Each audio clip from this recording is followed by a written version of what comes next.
que deixar a velha natureza pecaminosa morrer, morrer, morrer. E só o Espírito Santo é capaz de fazer isso. Sequência. Os que estão na carne, verso 8, não podem agradar a Deus. Vós, porém, não estáis na carne, mas no Espírito. Se de fato o Espírito de Deus habita em vós. E se alguém não tem o Espírito de Cristo, esse tal não é dele. Olha que verso. Os que estão na carne não podem agradar a Deus. Queridos, isso aqui não é meritório, tá? Eu sempre gosto de pensar assim. Não é mérito. Eu preciso apaziguar a ira de Deus.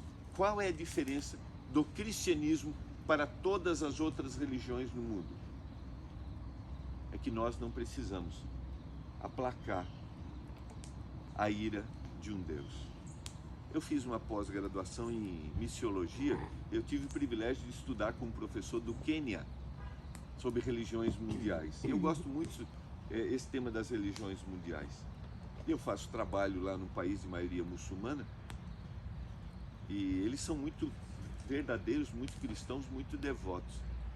Mas você sabia que a prática do muçulmano, em realidade, é para apaziguar, no fundo, a ira de Alá, quando ele se ajoelha 5 vezes ao dia para orar? Ele precisa dizer assim: Senhor, eu estou cumprindo aqui a minha penitência, me aceita. E você sabe que às vezes a gente acha que deve fazer a mesma coisa, que a gente faz as coisas para acalmar a ira de Deus, e não é assim. O budismo, a mesma coisa. Ele acha que ele tem que se libertar de um karma, e por isso ele tem práticas constantes religiosas para mudar. Quando ele está dizendo aqui agradar a Deus, é estar em sintonia com Ele. Eu oro para entrar no universo de Deus e não para ser atendido por Deus. Primariamente, eu oro para entrar no universo uma visão que eu não tenho. Porque nem sempre o que eu peço acontece. Você já orou e não aconteceu? Já, muitas vezes. Assim como eu já orei e aconteceu. E quando não aconteceu, eu disse assim: Senhor, eu não sei o que vai acontecer, mas eu quero ter forças para passar e entrar no seu universo, na visão que o Senhor tem, porque eu não consigo ver o todo, não consigo. E aí ele está dizendo que os que estão na carne, ou seja, aquele que olha só para si, não pode agradar a Deus ou ter a visão de Deus. Quero concluir essa segunda parte, verso 11. Se habita em vós o Espírito daquele que ressuscitou a Jesus dentre os mortos, esse mesmo que ressuscitou a Cristo Jesus dentre os mortos, vivificará também o vosso corpo mortal, por meio do seu Espírito que em vós habita. Na sequência, a partir do verso 12, ele vai repetir muitas vezes a expressão carne e a expressão espírito. E aí no verso 14 ele diz assim, ó: todos são guiados pelo Espírito, todos os que são guiados pelo Espírito de Deus são filhos de Deus. Você já ouviu essa expressão? Todas as pessoas no mundo são filhos de Deus? Sim. Todas as pessoas no mundo são filhos de Deus? Não. Expressão. Não. Todas as pessoas no mundo são criaturas criadas por Deus. Agora, quem é filho de Deus? Aqueles que são guiados pelo Espírito. Esses são filhos de Deus. E hoje eu tenho o desejo de ser guiado pelo Espírito. Amanhã ou hoje, durante o dia, eu posso me afastar e eu preciso de novo voltar. Vocês lembram quando o Senhor pergunta para os discípulos assim: que diz o povo que eu sou? Lembra desse episódio?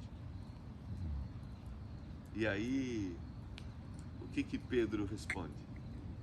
Lembram? Tu és o Cristo. Tu és o Cristo. Você lembra qual foi a resposta de Jesus? Não foi carne nem sangue que te revelou isso. Foi o Espírito que te revelou. Mas vocês lembram a sequência? Que Jesus continua explicando como seria o seu ministério e ele diz que vai morrer na cruz. E aí Pedro contesta isso. Vocês lembram disso? E o que Jesus disse para ele? Arreda-te de mim, Satanás. No momento, ele estava sendo controlado pelo Espírito. E no outro momento, ele estava dizendo, não estou entendendo o que o Senhor está dizendo. Ontem nós tivemos uma longa conversa bem gostosa, né, pastor, depois do almoço. O desafio que a gente tem constantemente de olhar para a vida, olhar para as coisas, olhar para as pessoas com a visão do Espírito Santo. E amanhã eu vou concluir o nosso culto aqui da manhã relembrando um episódio que mesmo depois de Jesus ter passado com os discípulos, ficado com eles, ter derramado o Espírito Santo, eles ainda tinham uma visão equivocada do ministério de Jesus. E às vezes eu posso ter. Eu que busco, né, que estou há tantos anos buscando, eu posso ter visões equivocadas. E talvez o Espírito Santo queira mudar a minha percepção. Quero concluir lendo Gálatas, capítulo 5, essa mudança do Espírito Santo que acontece na minha vida. Pastor, Sim? posso só voltar nesse tema do filho rapidinho? Por favor. Só um texto bíblico, porque o senhor colocou aí bem, assim, de uma maneira bem didática. O senhor disse que leu no texto bíblico, acho que foi o versículo 14, que todos que são guiados pelo Espírito são filhos de Deus. E aí a gente vai a João capítulo 1, versículo 12. Quem é tornado filho de Deus? Que existe esse momento que o Espírito guia o filho, mas em que momento eu me torno filho? E aí 1 João 1,12 diz: mas a todos quanto o receberam, deu-lhes o poder de serem feitos filhos de Deus.